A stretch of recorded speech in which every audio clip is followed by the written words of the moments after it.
let's talk about EXO Necole. When did you make the decision, and kind of what was that point where you were like, I'm done, this is my tipping point, I've hit it?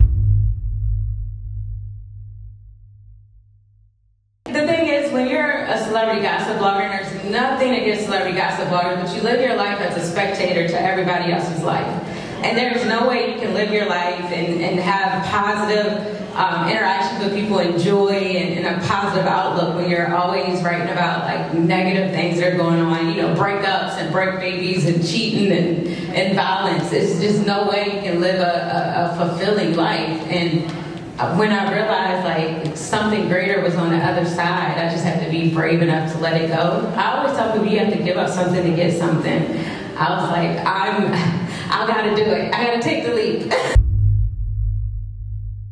But I love when she says you have to compare. When you go through a transition like that, you have to compare starting points. So when I look back to when I started Necole Bitchy, I'm on the right path. Like, we're doing it.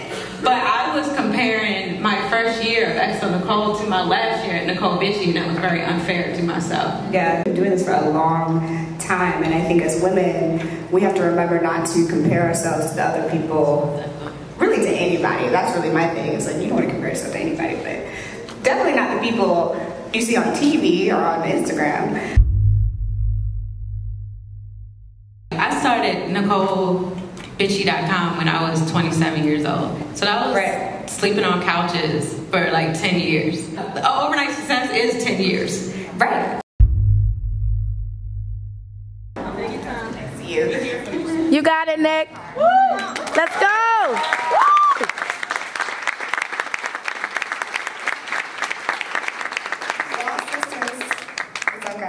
I think sometimes it hurts me that they never saw my success, and they saw me like just trying so hard and trying to be different things. I tried so many different things before the gossip site. So to have success and not be able to share it or have them look at me and be so proud, like that has always hurt me. But leaving my website, like, you know, being a gossip blogger, you're running all the time. I didn't have time to grieve. In Arizona, I have nothing but time. So I do think of them often, and I do think of my mom often, and what my life would be like if she was still alive, and those type of things. So being in Arizona made me face everything I tried to sweep under the rug during those 8 years of gossip blogging. Like, you know, you're at parties and you're next to celebrities and flying around the world, and just your life goes by so fast. But now I have to face every single thing in my life, that like all the ugly. Like, I feel like now her kicking me out was removing the crutch from underneath of me so that I could stand on my own 2 feet. But I say that because if I was able to make it off that 2% chance, I know, like you know, I'm not in church every Sunday, but I know God got me. Like, He looks out, and He continues to look out. And I've realized every time that I've like taken a risk, and like I said, have been willing to give up something.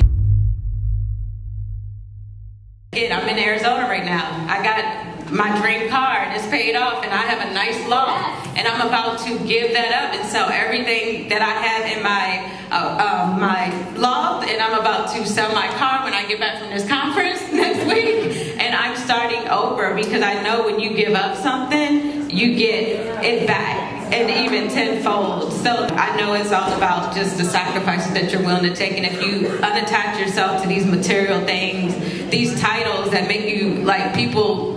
I'm not a title, you know, and I'm not what I do. It's about the impact I have on the world and how I make people feel. I know, like, that's true success, and that's the only way to make it. So, like, everything you've given up and living it back in your childhood room, that's temporary.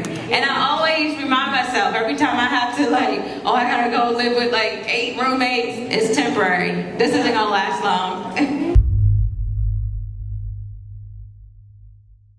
Sometimes you have to clean your life up before you go back out in the world and try to be successful again.